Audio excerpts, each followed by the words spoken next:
Well, hello, this is Rochelle, and welcome to my channel. I am doing the very last page in volume 4 of the Coffee Chronicles, and I'm playing around with some Celebrate. I believe this is called Our Story.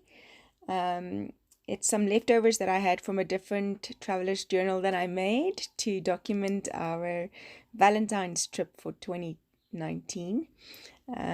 So these are the little bobs and bits that I had left over, and I just thought that it would match my photo perfectly because I'm sitting reading a book, drinking my coffee with hubby across the view from me, and all you see is his arms and his ring, and I love that. I love seeing the ring on his finger, knowing that God has matched us up so beautifully.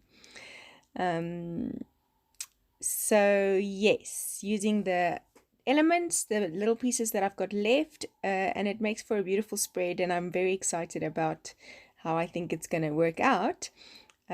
So just trying to get a feel for it, layering it down, seeing what goes where, and then working on the background a bit. I am using this Mama Mint, Miss Mama Mint stencil that I got from a sweet friend of mine at the Funky Llama. Do go check out her socials.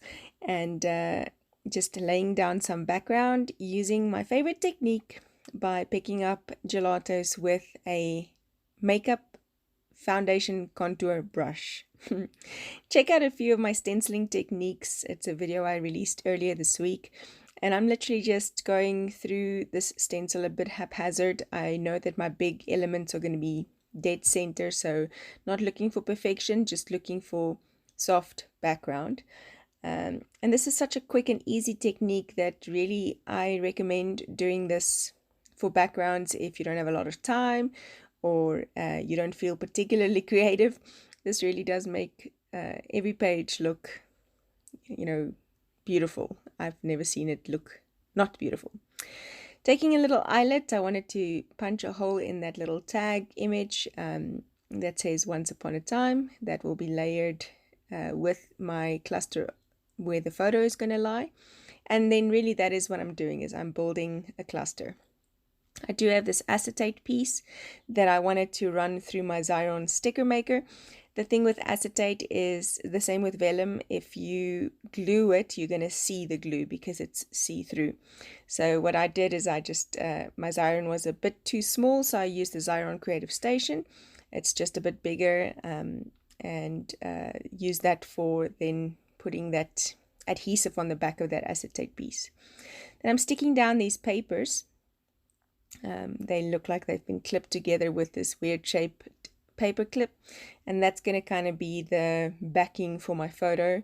Like I said, because I'm reading a book and these papers kind of looked vintage enough to fit with my photo, and I'm sticking my photo down skew on purpose.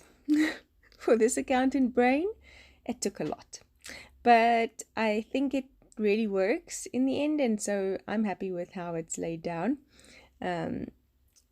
This was on January 1st. We had breakfast at Irene Dairy Farm, which is a place locally. It's a working farm, so you can take a little walk around and see the cows and all of that, and it's just a beautiful venue with a very amazing buffet for New Year's Day. And it was just the two of us, and so we went to go have breakfast and very much enjoyed that. So I am, like I said, using these bits and bobs elements from this Celebrate pack just to finish this layout. I liked using those corners. I felt like it just kind of finished the page for me, and so the rest is just little pieces that I'm tucking in and under and between layers just to work on that cluster. I am liking the clock theme as well. So the little Polaroid type frame says, "Family is the center of life and the key to eternal happiness." It's all about once upon a time, treasured moments, memories. And so I'm using that clock as my title piece for the time at. And then I'm going to be stamping out Irene Dairy Farm with the one I love. First splatters, we've got to splatter everything, you know me. So not wasting the leftover gelato, I am splattering that over the page. I did use some of this very textured bling background behind the photo itself, and I'm sorry that the camera is not picking up the photo.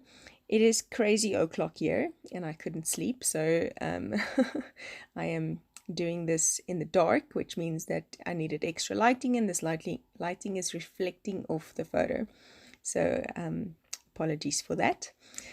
So like I said, I'm using my white gel pen just to write time at, and then I'm going to be stamping with Brilliance white ink. I think this is Brilliance Moonlight White, and it is an archival pigment ink. They say fast drying. It's not super fast drying, but it definitely is a bit faster than others. And I'm stamping out Irene Dairy Farm. I'm speeding this up quite a bit so that you don't have to watch me stamp out the entire alphabet here.